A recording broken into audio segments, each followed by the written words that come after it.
საღამო მშვიდობის არის Open Media-ის ეთერში ქართულენოვანი ამბების დროა და მე ანა ტანდარიანი გახლავართ. ვაშინგტონის სამიტი სომხეთი და აზერბაიჯანი ისტორიული შეხვედრისთვის ემზადებიან. სომხეთის მთავრობამ ოფიციალურად დაადასტურა, რომ პრემიერ-მინისტრი ნიკოლ ფაშინიანი 7-დან 8 აგვისტოს ჩათვლით ვაშინგტონს ეწვევა, სადაც ის ორმხრივ შეხვედრას გამართავს შეერთებული შტატების პრეზიდენტ დონალდ ტრამპთან. ასევე მონაწილეობას მიიღებს სამხრივ შეხვედრაში ტრამპსა და აზერბაიჯანის პრეზიდენტ ილჰამ ალიევთან. ვიზიტის მიზნად დასახელებულია სომხეთის და შეერთებული შტატების სტრატეგიული პარტნიორობის გაღრმავება და რეგიონში მშვიდობის, კეთილდღეობისა და ეკონომიკური თანამშრომლობის ხელშეწყობა. მიუხედავად იმისა, რომ ოფიციალური ერევანი არ აკონკრეტებს, იგეგმება თუ არა რაიმე დოკუმენტის ხელმოწერა, საერთაშორისო მედიაში ვრცელდება ინფორმაცია შესაძლო მშვიდობის განზრახვის შესახებ, განცხადებაზე ან თუნდაც სამშვიდობო ხელშეკრულების პარაფირებაზე.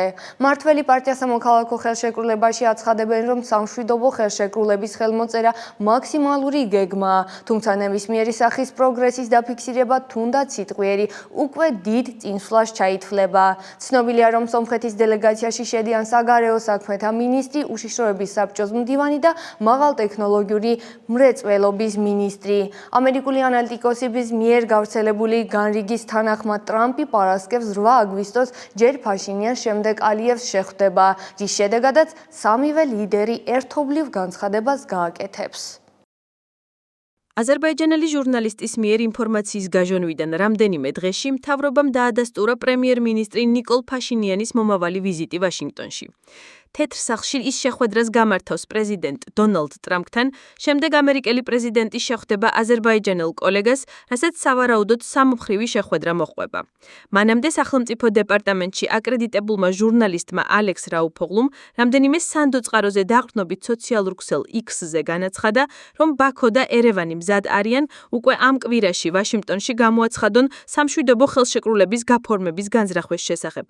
გამოცემა Middle East Eye-მა კი დაწერა, რომ მიუხედავად იმისა, რომ მხარეებს შორის გარკვეული შეთანხმება მიღწეულია, ბაქო აგრძელებს დამატებითი წინაპირობების წარდგენას ხელშეკრულების საბოლოო შინაარსის გარშემო და ამით დროებით აფერხებს მოლაპარაკების პროცესის წინსვლას.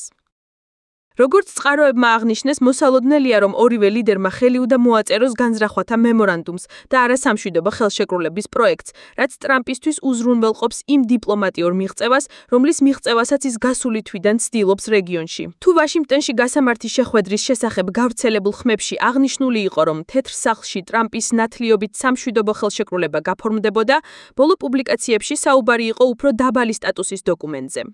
მე არ ფიქრობ, რომ რაიმე ხელშეკრულება უნდა გაფორმდეს. ეს ჩემი ვარაუდია, რადგან, როგორც ვნახეთ, აზერბაიჯანიდან მიუხედავად იმისა, რომ მანამდე ალიევის მხრიდან საკმაოდ ასე ვთქვათ, ქების სიტყვები ისმოდა ტრამპის მიმართ, ამჯერად ბაქო დუმს. ანუ ეს ხელს უშლის მის გეგმებს. და ვფიქრობ, რომ იქნება რაღაც შუალედური მემორანდუმი, რომლითაც მხარეები ვალდებულებას იღებენ, მიაღწიონ შესაბამისი შეთანხმების ხელმოწერას. პოლიტოლოგები და ანალიტიკოსები ხაზს უსვამენ არა მხოლოდ დოკუმენტის სტატუსის, არამედ მისი შინაარსის მნიშვნელობას. ამ განზრახვების შესახებ დოკუმენტს ასეთი პრობლემატიკა აქვს. პრობლემა ისაა, იქნება თუ არა იქ ეწოდებული ზანგეზურის დერეფნის საკითხი თუ არა. თუ არ იქნება, ეს ძალიან კარგია. თუ იქნება, ეს შეიძლება ითქვას, რომ მორიგი კაპიტულაციური დოკუმენტის პარაფირებაა.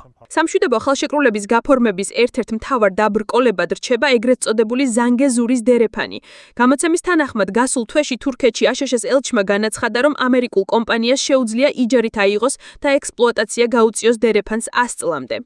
როგორც პოლიტოლოგი სურენ ზოლიანი გვახსენებს, მსგავსი ინიციატივით ტრამპი ნობელის პრემიისგან ისწაფვის, რომელზე მისი წარდგენის ინიციატივა ისრაელის პრემიერ-მინისტრმა ბინიამინ ნეტანიაჰუმ გამოავლინა. რადგან რუსეთ-უკრაინის კონფლიქტის დროს მოლოდინი არ არის, მაშინ კიდევ ერთი პატარა, მაგრამ ყველა შემთხვევაში წარმატება უნდა აჩვენოს, რომ ის კვლავ ახერხებს კიდევ ერთი კონფლიქტის მოგვარებას. აზერბაიჯან-სომხეთის კონფლიქტის. მოსკოვი, რომლის შუამავლობით გაფორმებული 2020 წლის 9 ნოემბრის სამმხრივი განცხადების 5 წლიანი ვადა დასასრულს უახლოვდება, რეგიონში თავისი როლის გადაფასების აუცილებლობის წინაშე დგას აუცილებლობის. თუმცა საერთაშორისო ურთიერთობების ექსპერტის თქმით, ეს პროცესები არ მოწმობს ახალი გეოპოლიტიკური არქიტექტურის ჩამოყალიბებაზე. ახალი არქიტექტურა არ იქნება იმ მარტივი მიზეზის გამო, რომ დასავლეთი არანაირად არ იქნება წარმოდგენილი სამხრეთ კავკასიაში. ანუ იმის მოლოდინი, რომ ამერიკული ან არ ვიცი ევროპული სამხედროებაზე იქნება სამხრეთ კავკასიის რომელიმე ქვეყანაში უაზროა. სომხეთისა და აზერბაიჯანის ლიდერების ბოლო შეხვედრა 10 ივლისს აბუ-დაბიში გაიმართა და დაახლოებით 5 საათი გაგრძელდა. სომხეთის საგარეო საქმეთა სამინისტროს შეფასებით, ეს დიალოგი შეიძლება გახდეს სერიოზული საფუძველი ყოვლისმომცველი სამშვიდობო პროცესისთვის, უსაფრთხო მომავლის სასარგებლოდ. ბაქოში რუბენ ვართანიანის დახურული სასამართლო პროცესი გრძელდება. ბაქოს სამხედრო სასამართლოში მთიანი ყარაბაღის ყოფილი სახელმწიფო მინისტრის რუბენ ვართანიანის სასამართლო პროცესი გრძელდება. პროცესზე, რომელიც სომხური მხარის შეფასებით დახურულ რეჟიმში მიმდინარეობს, თითქოს და დაზარალებული აზერბაიჯანის მოქალაქეების დაკითხვა გრძელდება.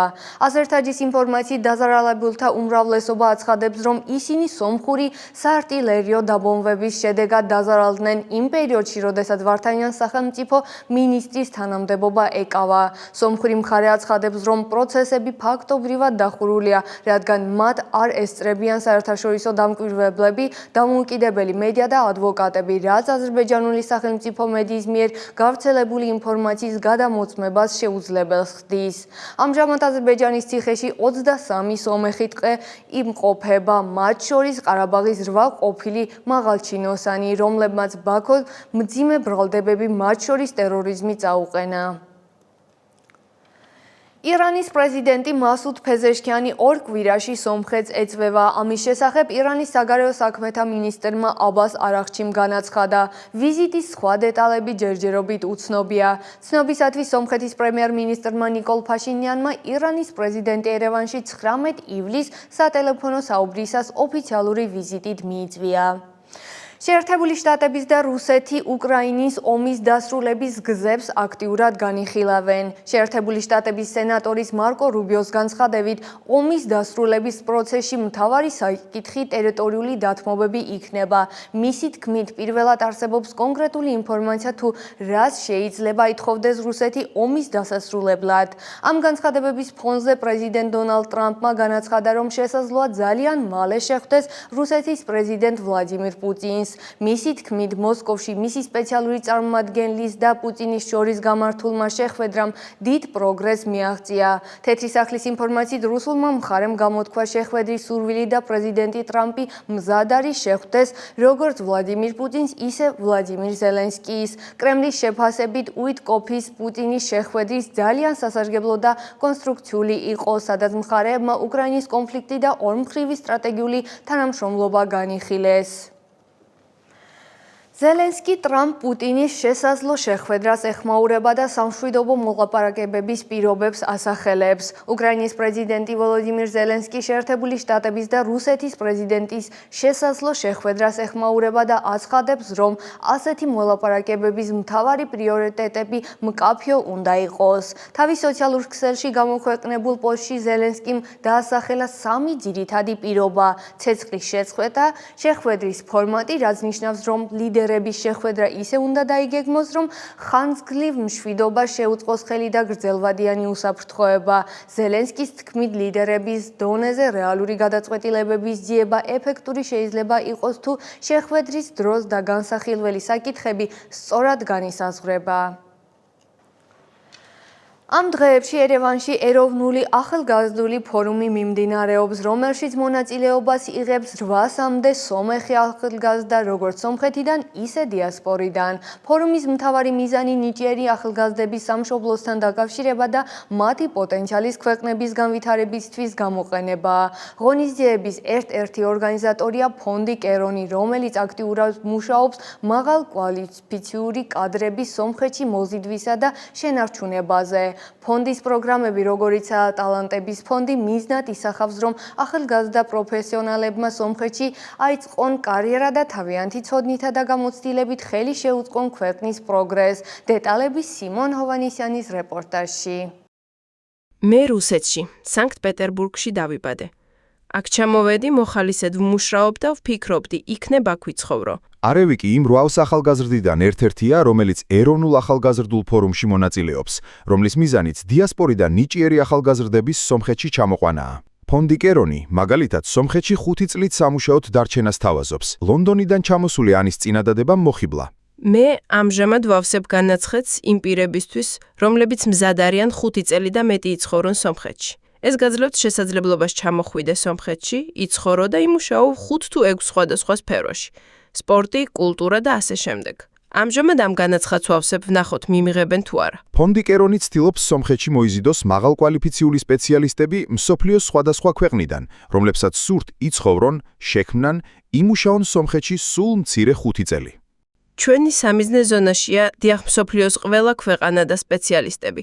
ტოპ პროფესიონალები უნდა იყვნენ ჩვენი სტრატეგიული 5 მიმართულებიდან, რომლებიც არის კულტურა, ჯანდაცვა, სპორტი, განათლება და ტერიტორიული განვითარება. 2 საათში უკვე 10-ზე მეტმა ახალგაზრდამ შეავსო განაცხადი, ამბობს ფონდი კერონის პროგრამების დირექტორი. წინა წლებიდან წარმატებული ისტორიები აქვთ. 100-მდე ახალგაზრდამ გადაწყვიტა კარიერა სომხეთს დაუკავშიროს თანაც, არა მხოლოდ სომხებმა, არამედ უცხოელებმაც.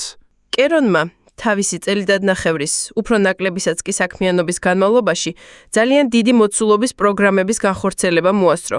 ყველაზე მთავარ პროგრამას თქვენ აქ ხედავთ. ეს არის ტალანტების ფონდის პროგრამა, ჩვენ მას ასე დავარქვით.